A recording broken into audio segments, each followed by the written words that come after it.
Good morning and welcome to the press conference of the vernissage of the 14th exhibition of architecture. This exhibition we have been writing and saying many times. It's a research exhibition, it's a research biennale, but what's more is a choral research biennale. So let me start with the national participants and the national pavilions. The presence of national pavilions is a typical characteristic of the Venice Biennale,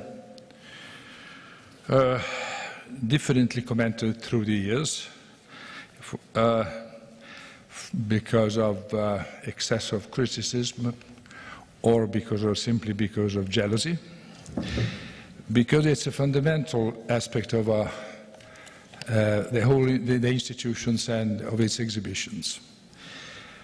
The national pavilions have always added one very important value to the Biennale. It's pluralism of voices, which in the field of art, in the field of architecture, in the field of whatever, a pluralism of voices is a fundamental value that we have always taken care of. But this time, having our curator asked the pavilion to take part directly to the research he has been envisaged for the exhibition, the pluralism turned into a choir and a choral participation that gave and give to the Biennale and to the presence of these pavilions in the Biennale a new flavor, if you want, a new richness, a new perspective. And in any case, it has given new enthusiasm to all of them. The national participations this year were 65, 10 more than the last Biennale of Architecture. I have to mention the 10 countries who are here for the first time, and they are Ivory Coast, Costa Rica, Dominican Republic, Emirates, Indonesia, Kenya, Morocco, Mozambique, New Zealand, and Turkey.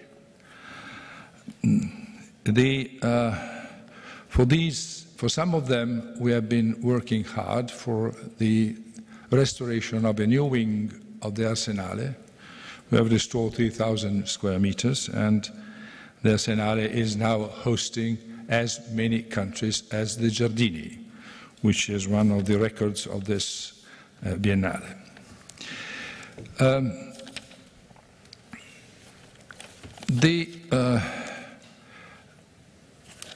The choral aspect of the research conducted by REM is also can be somehow measured by the very high number of collaborators and contributors that have been working for the exhibition, specifically directed and curated by REM. And altogether, there have been 187. It's a choir. It's at least almost 4 choirs together. The 61 for Elements, 90 for Monditalia, and 36 will be working for the weekend specials. And this leads me to what's going to happen in the coming 6 months. I said that with the project that REM has been, the REM proposed and all the other directors of the Biennale has enthusiastically accepted, never the whole Biennale is in one single Biennale, because during the weeks and months that lead us to the second half of November, there is a long program of initiatives of different kind. We have, as I said, I already mentioned, within the Corderie as the project of the Corderie has provided this huge, immense building with different stages. And in these stages, we'll have, first of all, 17 weekend specials. They are called weekend specials, but some of them are really much longer than the weekend, because all this will come up for 95 days of activity, well, debates, seminars, and discussions. Then the 23 so-called free ports will take place. This is an idea that REM has put forward and has been accepted by the countries. Why, beyond having a pavilion, why don't you come to the Corderie to talk about what you have been doing, or to add whatever you want in this research to what you have been showing in your pavilion? And the free port idea is that we are offering a stage to the participating countries, and 23 of them who have accepted to come and to develop either seminar or whatever activity in these stages. Also to favor this, we have changed the time, the opening hours of the Biennale, and on Fridays and Saturdays, the opening hours will be from 10 in the morning to 8 o'clock p.m. for the Arsenale alone, which will allow also to not only to develop all these activities in a sort of giving the public, the visitors, the possibility to attend, but will give also the possibility to develop better the program of dance, music, theater, and film that has been defined for the Corderie, because the directors of dance, theater, and music, the curators of the different activities of these activities of the Biennale, as I said, have accepted enthusiastically to bring in one case, all of their activity planned for this year within the exhibition of architecture, and these activities will take place in those stages that you will see in the Corderie. And the dance, our director is Virgilio Sieni, who is with us today. There will be almost a month and a half of the program will last a month and a half. We will have 272 participants to the festival and college. There will be 139 representations, small, long, or different size, because it's a college, and college is an activity that the Biennale has developed within each of the sectors of her activity to give young artists the opportunity to come and, with the help of masters, to develop specific results and specific work or specific productions. Theatre, the College of Theatre will take place from the 30th of July to the 10th of August. Here again we have the college working. We have had 1,400 applications from young artists from all over the world. We'll choose 150, 160, and assisted by directors like Mark Ravanhill, Oscar Korsunovas, Fabrice Mourja, Jean Peppelbaum, Louis Pasquale, Antonio Latella, Folk Richter, and Jean Lauers. They will work at the beginning of August and along 3 weeks. Music.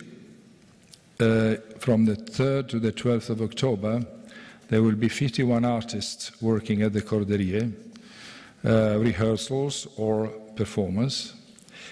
And besides that, at the Corderie, as you know, there will be 82 screens with excerpts of Italian films. Of these, 20 will be performed, they will be screened in integral form or fully. 20 will be on Fridays and Saturdays in this extension of opening time of the Arsenale. Also, in these stages, we offer these stages to our guests that will come through the program that we call Biennale sessions. We have invited faculties of architecture to come in a group of at least 50 persons, like students and teachers. Up to now, we have 85 faculties of architecture from all over the world, from Europe, of course, but then from China, from Venezuela, from the United States, Australia. They will come and stay 3 days, and we offer a room for a seminar where they can discuss what they have been seeing, and so to transform the visit into a sort of active visit, which can be considered part of their curricula and part of their research and programs of research.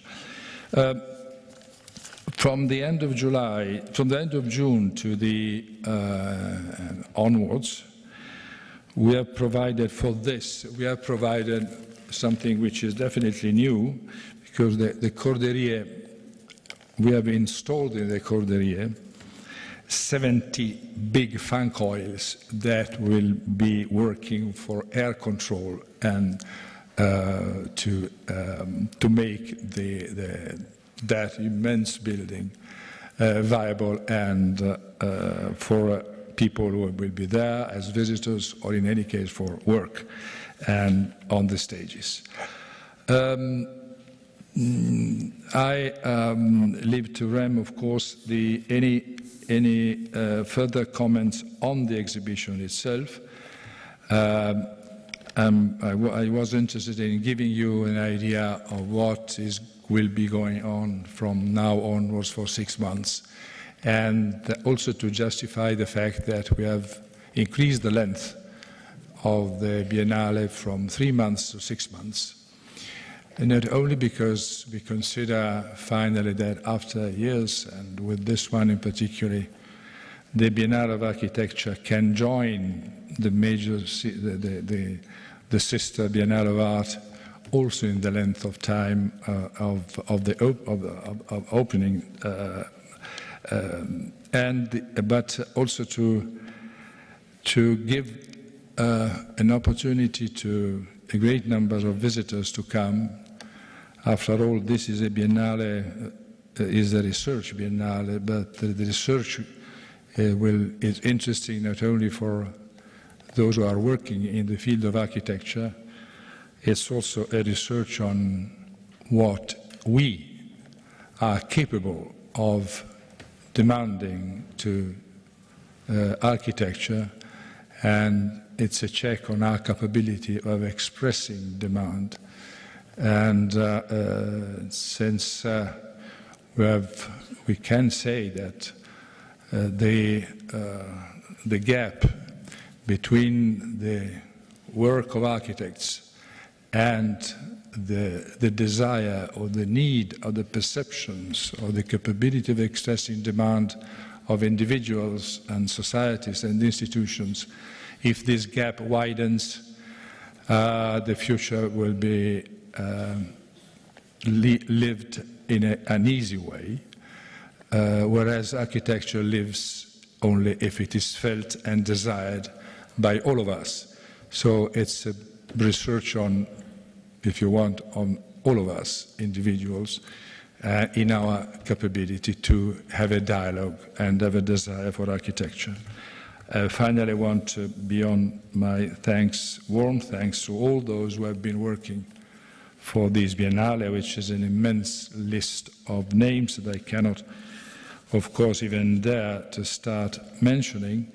Let me mention our partner Rolex, with our sponsors for Scarini, JTI, Warner Music, and the Consorzio Vede, which have been, of course, of great help in organizing this 6 months extraordinary choral research Biennale of Architecture, led by Rem, whom I thank warmly on behalf of all of us, and to whom I give the floor. Thank you.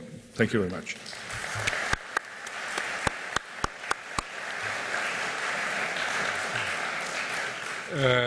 Thank you, Paolo. I should maybe start by talking about the initial conversations that Paolo and I had over a couple of years that were always centering around the question whether I could do a Biennale or be a director. And we finally focused on an intense negotiation in which I made only 2 demands, but those 2 demands were eventually met by the Biennale. The first demand was that for once, as a kind of hiatus, it would be a Biennale that would not talk about the current situation of architecture and that would not be emphasizing the production of architects now, but that it would be a Biennale that could look at architecture itself and a Biennale that also would look backwards and forwards, so backwards into history and forwards into the future. I think the word research has become a little bit debased. I consider what we did not necessarily research, but to take the liberty to look at subjects that are not typically addressed in the format of a Biennale. So anyway, cutting with the contemporary was one condition. The second condition was that I would have more time. Instead of 1 year, I would have 2 years. And those extra years, that additional year, I wanted to apply in different forms or invest it in different ambitions.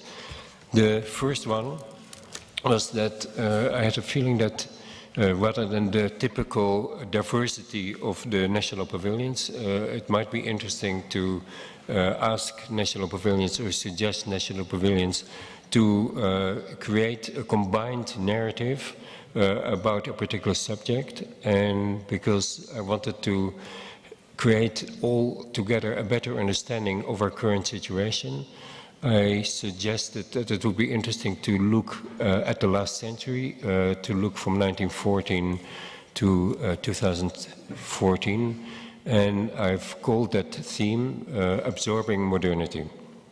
Now, it was in a way a real provocation.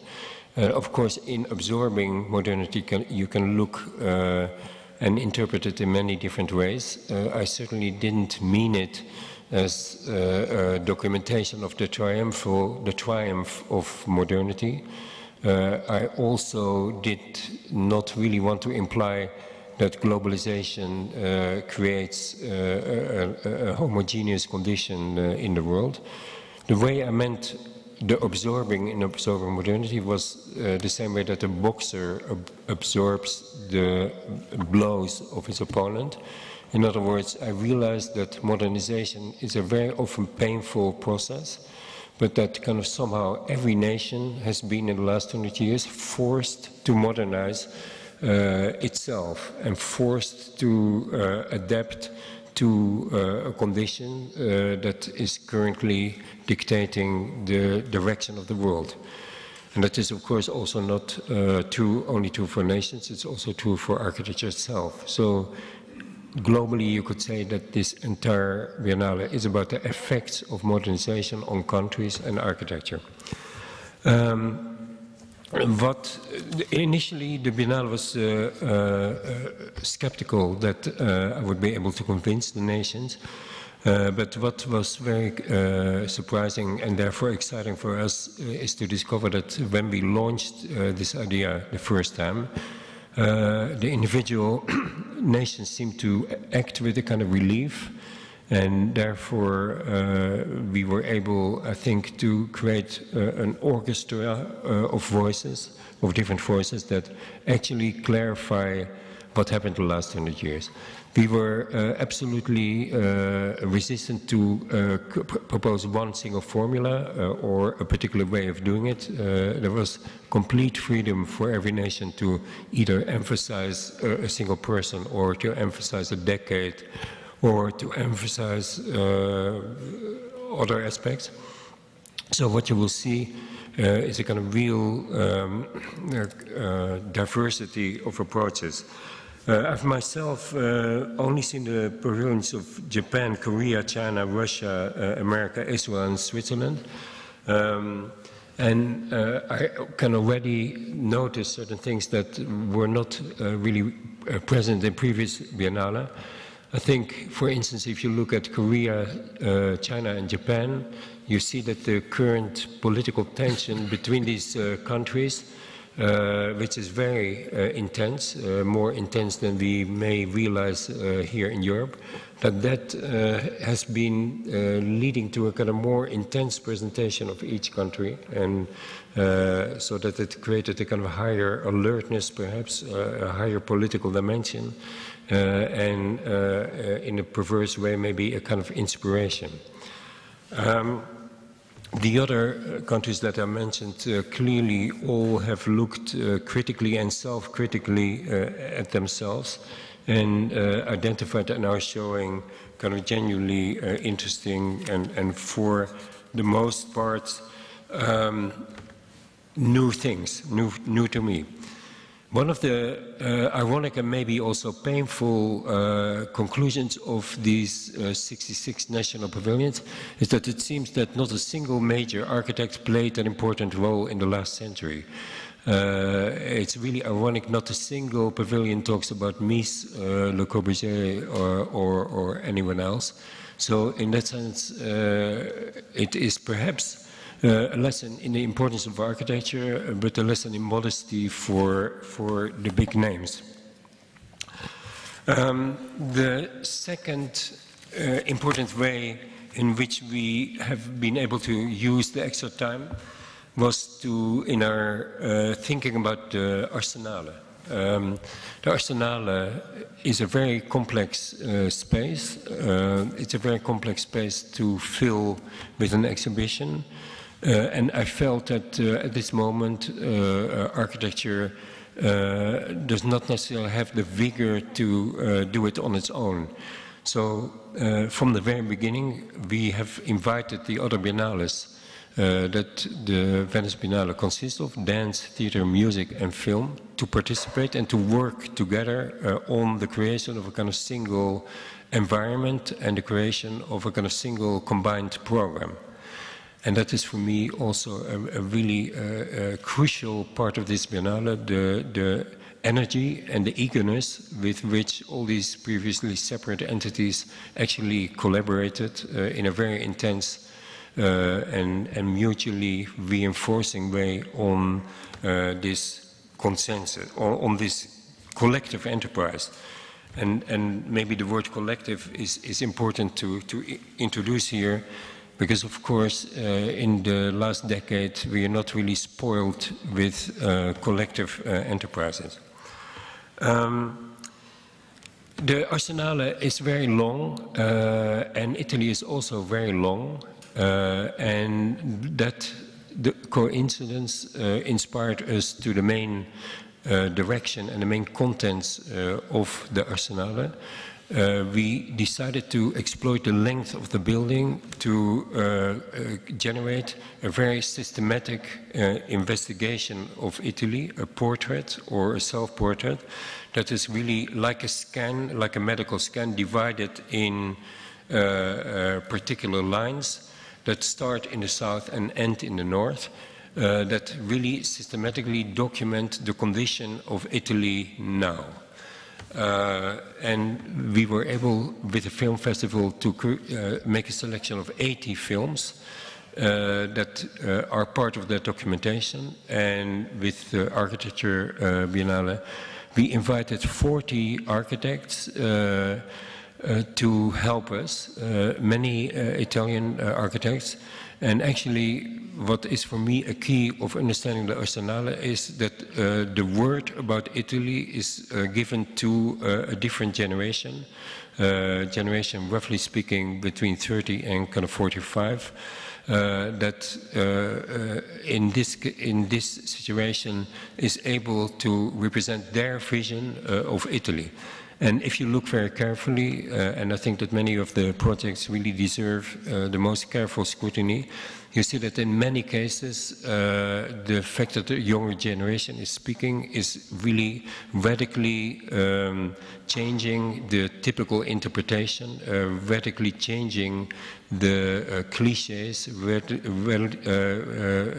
and actually creating a kind of subtlety of reading, which in itself is really enriching the story of Italy, but also taking it out of the realm of caricature with which it is typically seen. The different dance, theatre and music Biennale are also committed to this Italian theme, so that in the end there's a kind of polyphony of voices about Italy. Now, why Italy? Italy is for me the crucial country in the world, and perhaps the most emblematic country in the sense that it has an unbelievable history with incredible ups and downs, unbelievable treasures, unbelievable performance and genius in all the arts, but also in business, religion, etc., etc. So a country of almost unimaginable richness, which nevertheless does not succeed always to live to its maximum potential. And this is not a criticism on my part on Italy, but I see Italy as an emblem of an almost global situation where each country seems to struggle with a real tension between what it is and what it could be. And in almost every case, it could be so much more than what it is. That is obviously part economic, part political, but it seems that currently, particularly, the world is unable to live up to what it could be, and therefore Italy is not taken as a kind of victim, but Italy is taken as an inspiring example of this condition. The third part where we needed time was the exhibition Elements of Architecture, which is based on a study that I've been doing and could only do thanks to my long-standing relationship with Harvard University, and where for 2 years we made a kind of encyclopedic book about each element of architecture seen in isolation, floor, wall, door, etc., etc., but seen in isolation and on itself from the beginning of history and in many different cultures.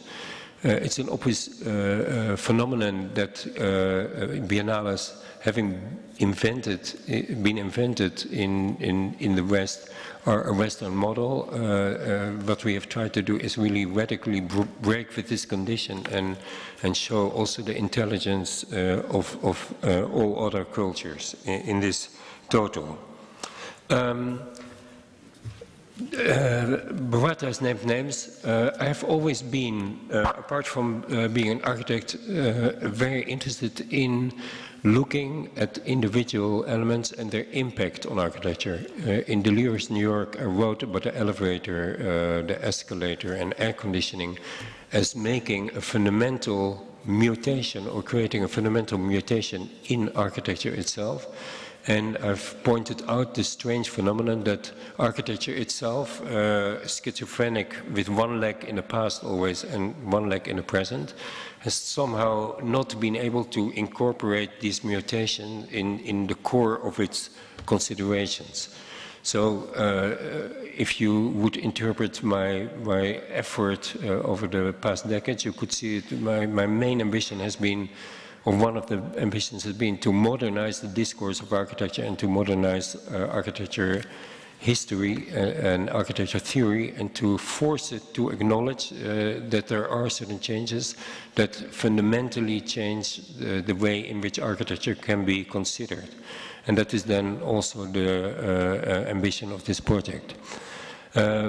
For me, that task has become even more urgent and more relevant at this particular moment, because where architecture elements used to be mute and could not speak, the digital introduction of infiltration of particular architectural elements is creating a very new condition where architecture elements are beginning to listen and can even speak back to you and convey the information that they gather to others.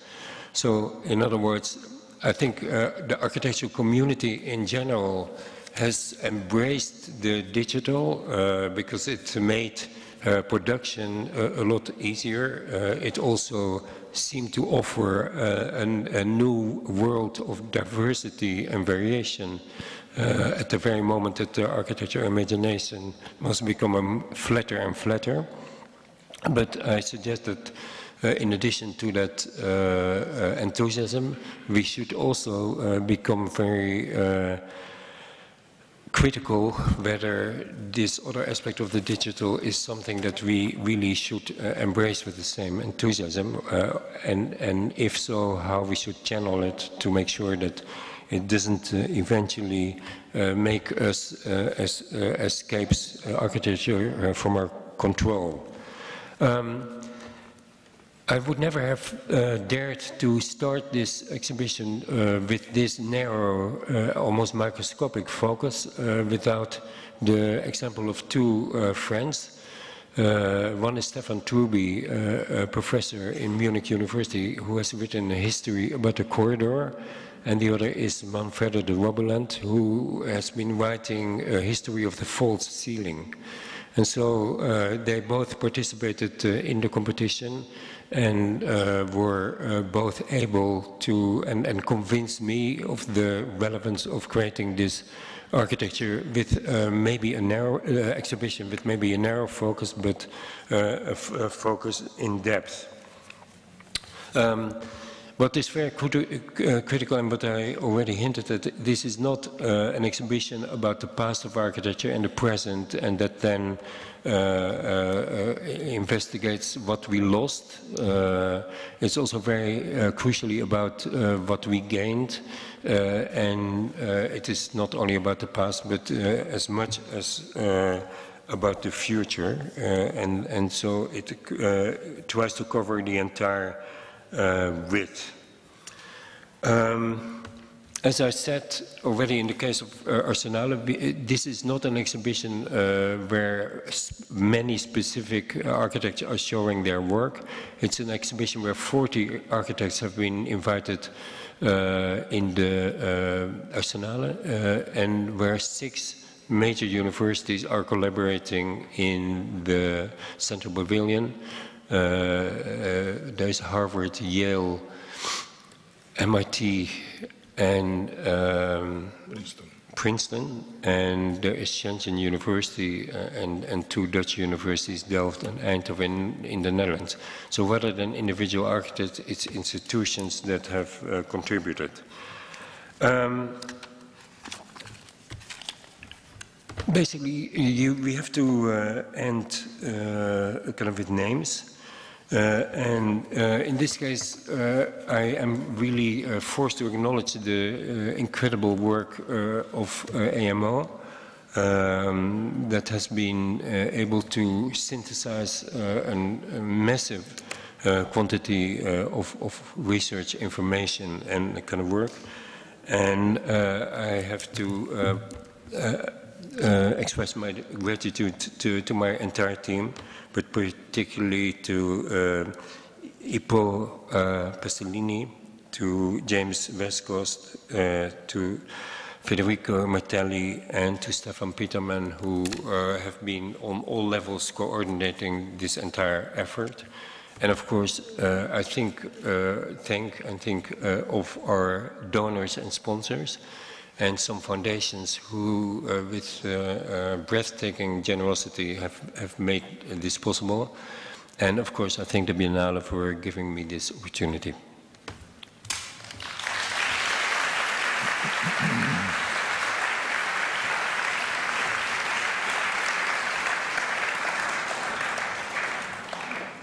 Thank you, Rem. May I ask Mrs. Rebecca Irwin, head of the Rolex Institute, to join us.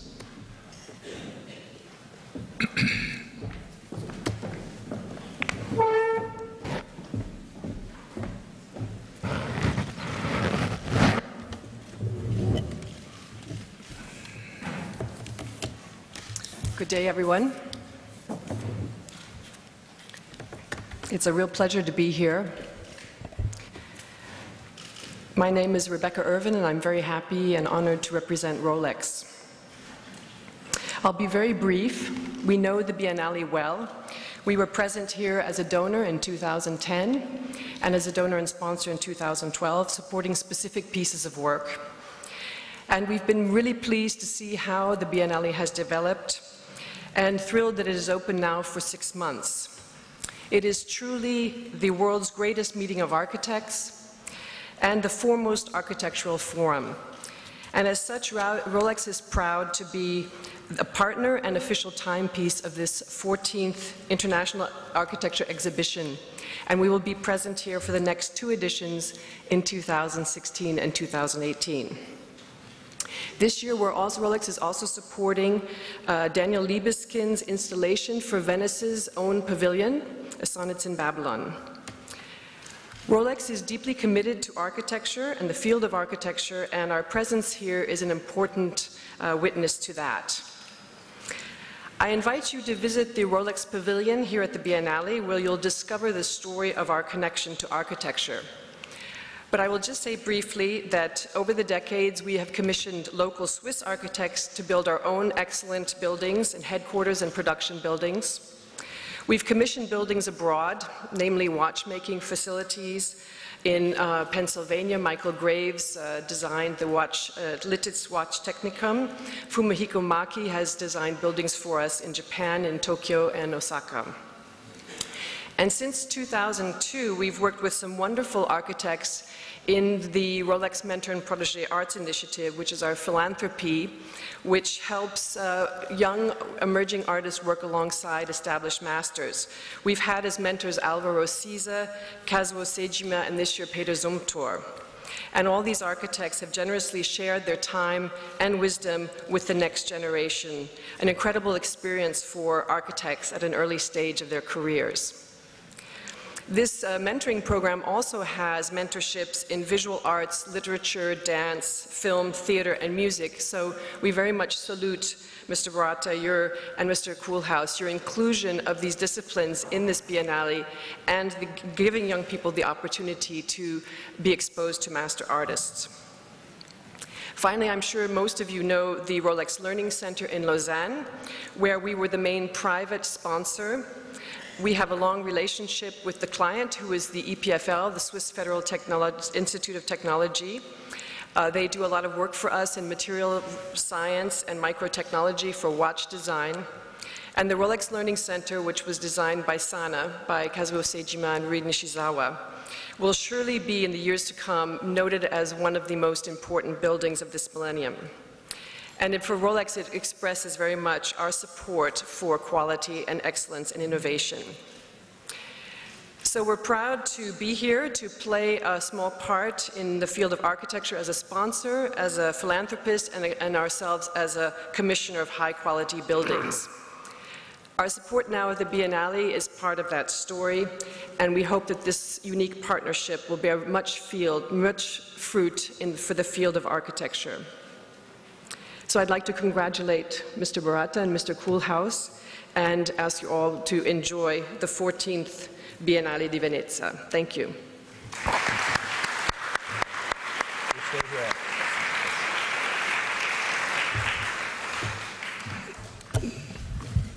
Questions from the floor?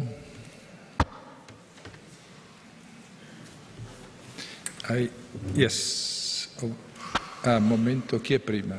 Uno e due, poi c'è dietro quella signora, e là. Poi tre qua. One and then the other. My name is Alberto Minazzi, ANSA Agency.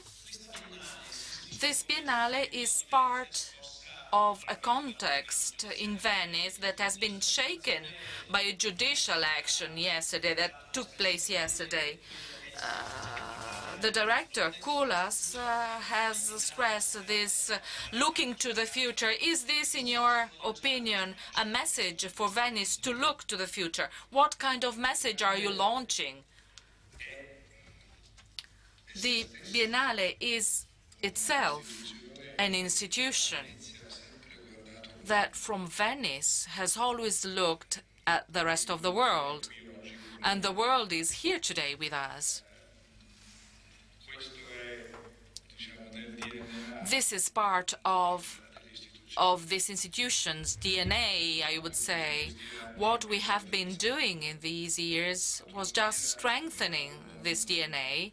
Autonomy and a look to the rest of the world is our way of contributing to the life of Venice as a city in the world, and is our way of drawing benefits for the city of Venice, that is a city in the history of the world.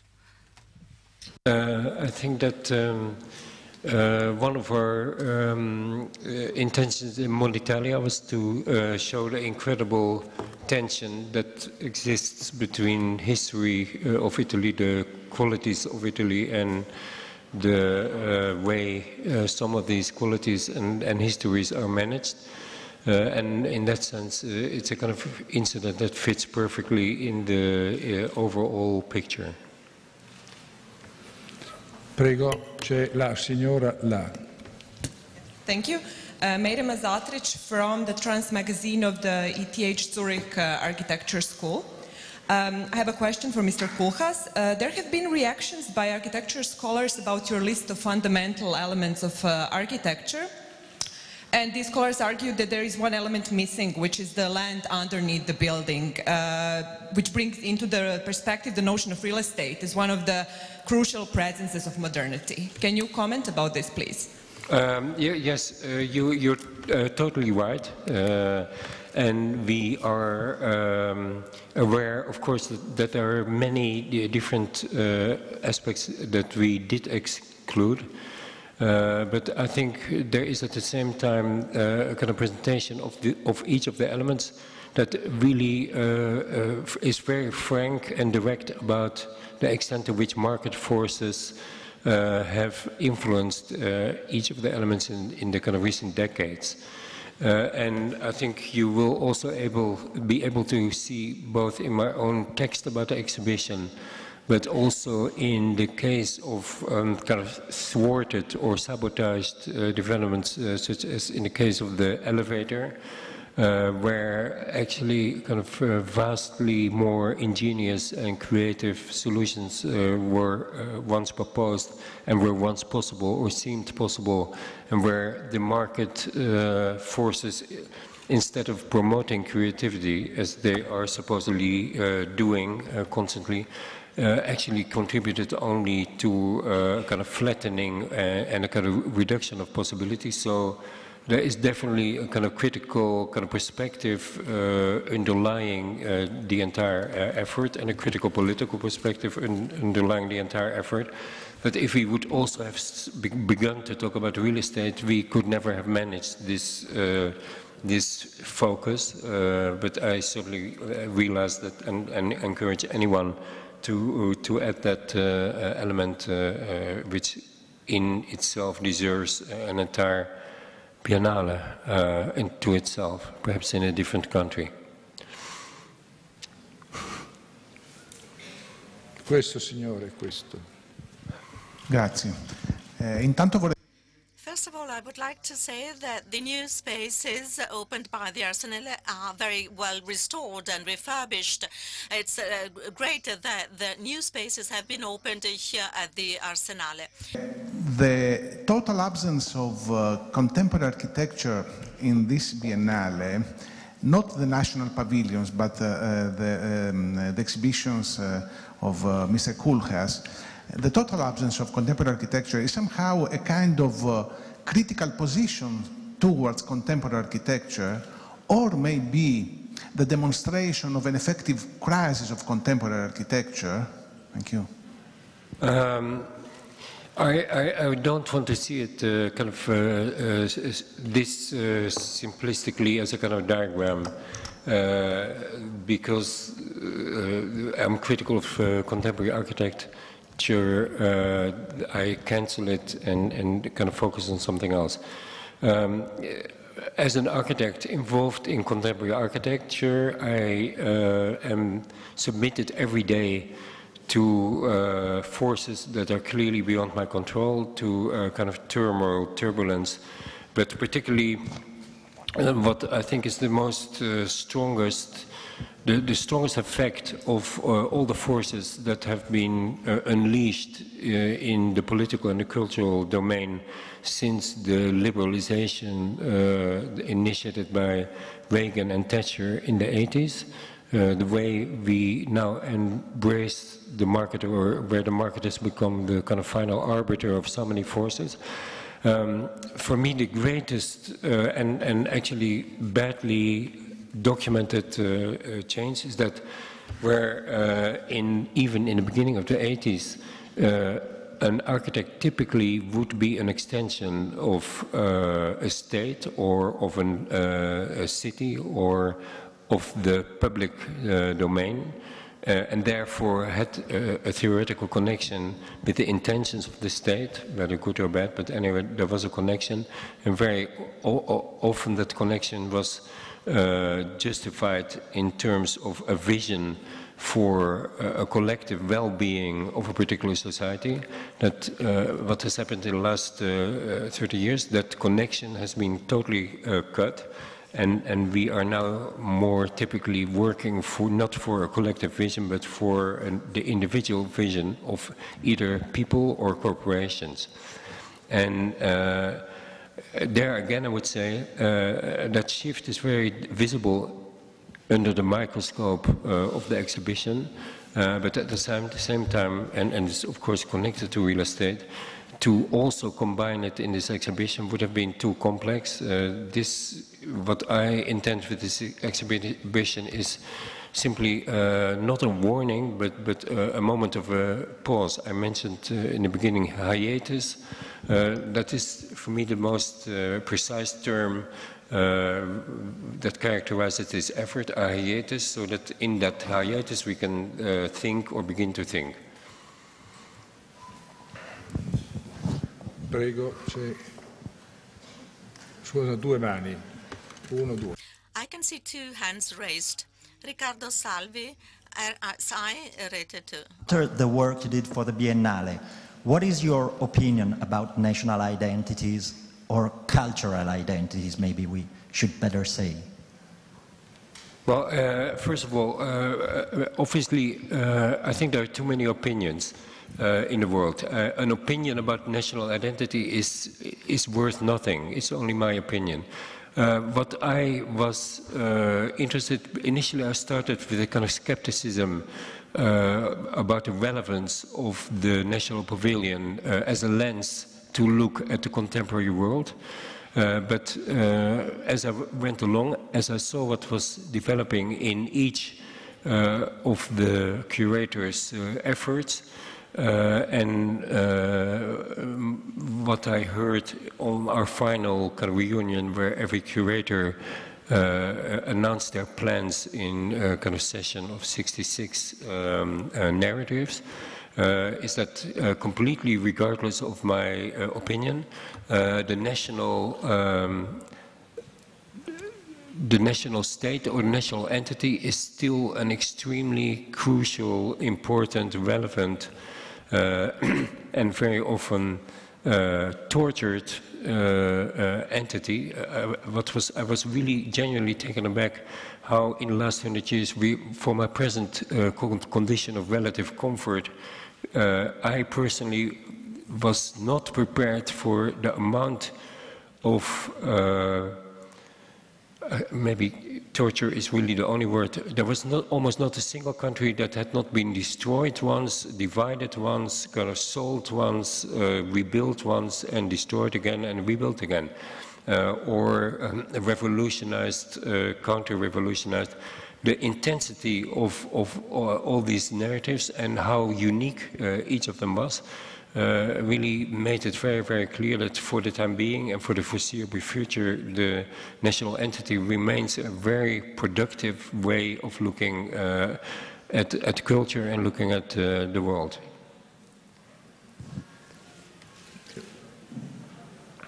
Là, e poi su. No. Lì, ecco. Hi, I'm Evrim Altu from Istanbul, Turkey, for Arts Unlimited magazine.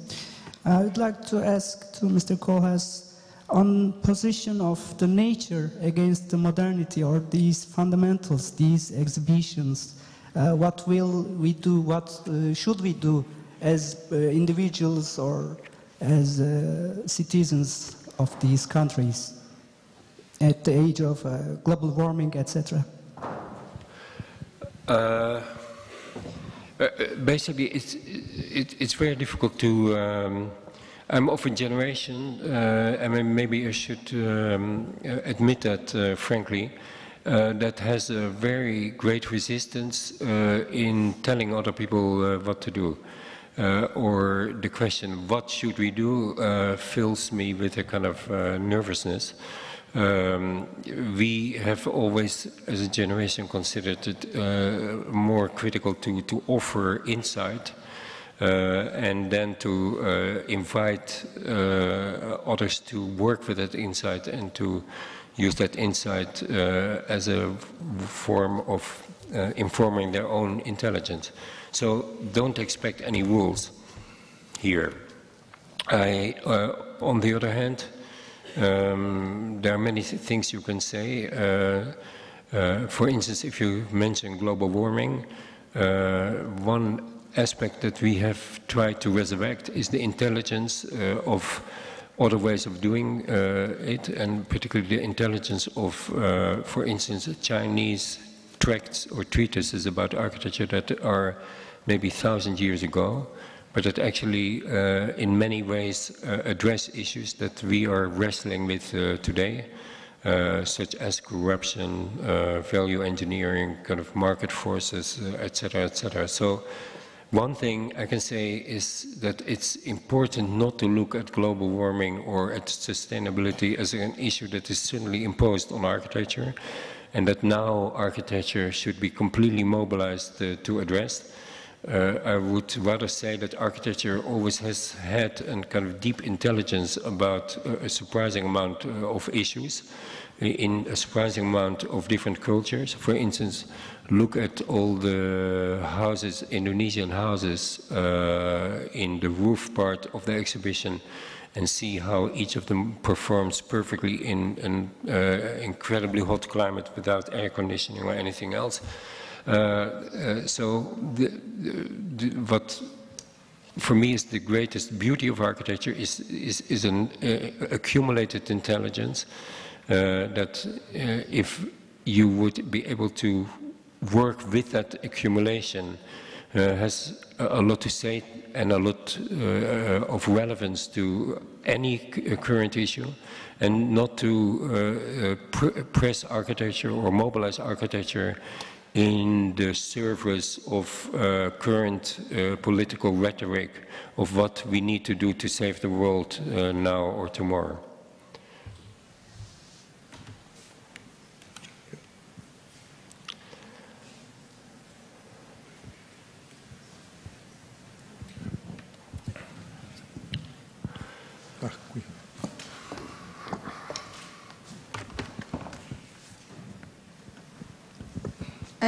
Volevo sapere...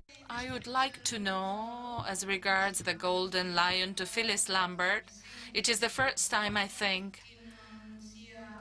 that it is not awarded to a designer. We were used to artists for the Biennale of Art, to directors for the Biennale for Cinema. I was wondering whether this was part of a more global vision. I think we can say that what really is important is being consistent, rather. And in a research biennale, in which we are trying to attach new value to the enthusiasm for this subject, for this architecture, as a way, as an art to respond to our requests. We wanted to award a figure that has devoted her life to this kind of activities. I think that this is consistent instead, rather than in contradiction to what we have been doing. We have sometimes thought of awarding Golden Lions to persons who were art critics rather than artists. But in this case, I would say that Rem's choice was perfectly consistent with the spirit of this Biennale. Phyllis Lambert is an icon. She is not an architect, but as Koolhaas says, she has generated architects. She's like a mater magna, great mother of architecture, and I think this is perfectly consistent with his view. There is no rule, I would say, established for the awarding of lions. Biennale is once again giving evidence that in its spirit of research, it is always maintaining its ability to question itself on what a Biennale should be. I think it is important for the Biennale to keep this question inside itself, not remaining forced into a model for its works and for its organization.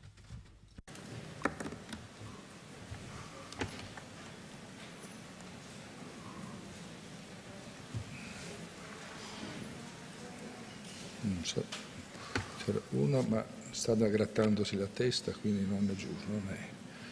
Poi... Ecco qua, possiamo finire. I think we can leave the room. Once again, many thanks to Rem, thanks to all of you. Baratta.